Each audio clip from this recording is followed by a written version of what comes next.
ሰላም ሰላም ክቡራት ቤተሰብ ከመይ ቀኒሆም ኣነ ሰላም እየ ኣምላኽ ይመስገን ከምቲ ሰላም ዘለኽዎ ደሞ ሰላም ክትልውለይ በሓልቲ ሙሉ ተስፋዬ ክቡራተይ ንስኹም ዘለኹ ሃይሚት ቤተሰብ ዝኾንኩም ላይክ ብምግባር ጀምርዎ ቤተሰብ ዘይኮንኩም ደሞ ላይክ ሰብስክራይብ ብምግባር ክትጅምርዎ ብትሕትና ይሓትት ባርከስ ሎማዓንቲ ሒዘያ ዝመፅኹ ቪድዮ ሓፃር ዛንታ ክልተ ኣሕዋት እያ እስካብ መጨረሻ ሓቢርኩም ንክትፀንሑ ብትሕትና ይሓትት ሰናይ ምክትታል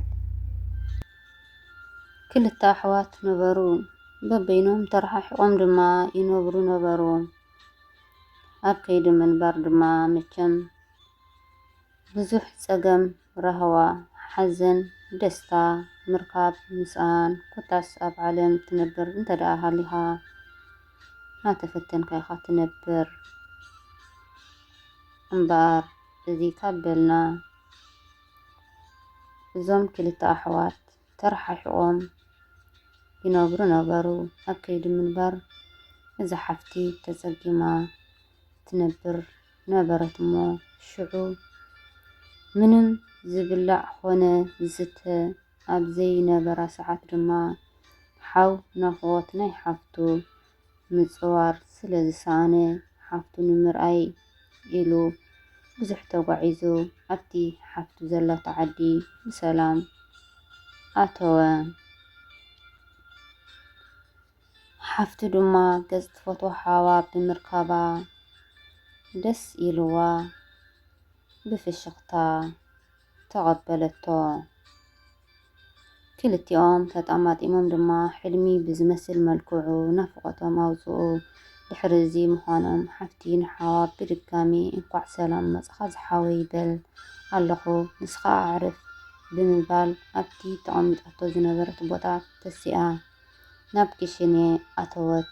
ግን ዋላ ሓንቲ ዝቕመስ ኮነ ዝስራሕ ምግቢ ኣይነበረን። ሽዑ ዓቕሊ ፅበት ዝስራሕ ከም ዘለዎ ኣብ ክሽነ ትውይውይ እንዳበለት ግዜ ወሰደት። ዝስራሕ ምግቢ ግን ሕጂ እውን የብላን።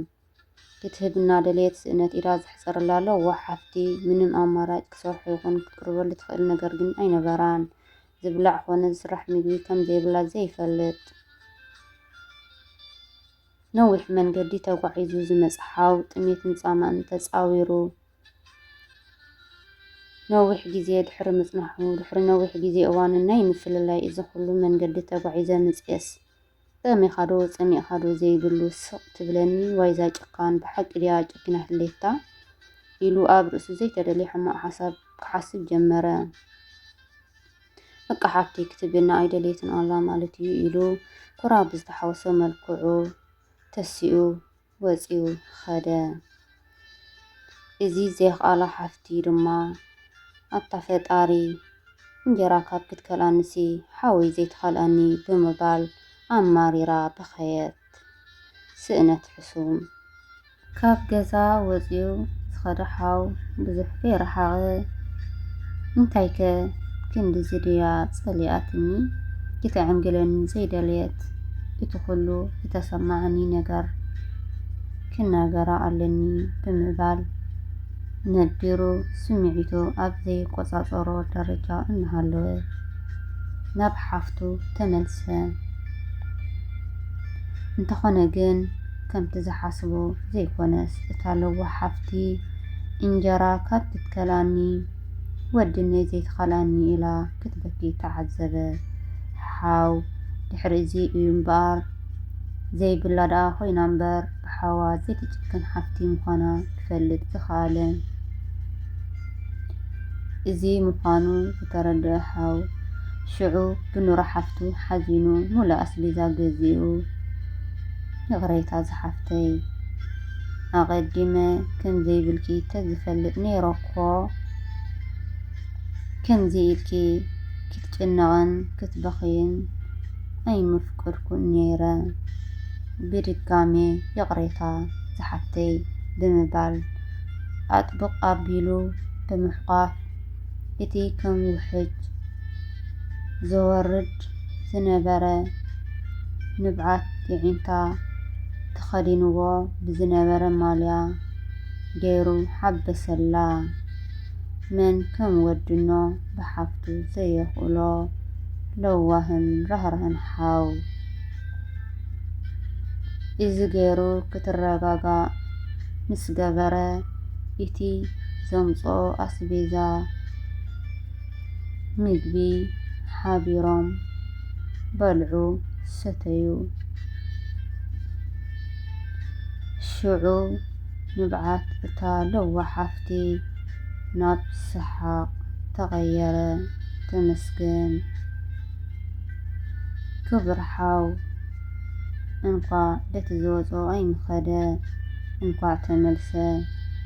ስለ ዝተመልሰ እዩ ነቲ ሓቂ ፈሊጡ ንብዓት ሓፍቱ ናብ ሰሓቕ ዘቐየረ። ንሕና ድማ ኣብ ዝተፈላለየ እዋን ምስ ኣዕርኽትና ቤተሰብናን መቕረብናን ክሕግዙናን ክገብሩልናን ኣብ ዝሓተትናሉ ግዜ ጠለባትና ስለ ዘየማልኡልና ፀገማቶም ከይተረዳእና ዝረሓቕናዮም እንተልዮም ቂምታን ቅርሕንትን ኣወጊድና ኣለናልኩም ንበሎም። ክቡራት ቤተሰብ ክሳብ መፈፀምታ እዛ ቪድዮ ሓቢርኩምኒ ስለ ዝፀናሕኹም ካብ ልቤ ዘመስግን። እንተፈቲኹምዋ ድማ ሳብስክራይብ፣ ላይክ፣ ሸር ብምግባር ዓቕላ ኣጫንቁላ ማለት እዩ። ሃናፂ ርእይትኹም እውን የተባብዕኒ እሞ ተገዲስኩም ኣቕሙጥለይ ክቡራተይ እና ኣብ ቀፃሊ ብካሊእ ቪድዮ እስካብ ንራኸብ ሰሰናዩ ብጣዕሚ ዝፈትወኩም ሰላምኩም ብዝሕ ትርፍ ይበለለይ። ሃናፂ ርእይትኹም ግን ብድጋሜ ክፅበ እየ እሞ ኣብ ኮመንት ግደፉለይ ተገዲስ ከዓ ክሪኦ እየ እና ባይ ሰሰናዩ ንዓኹም ይኹን።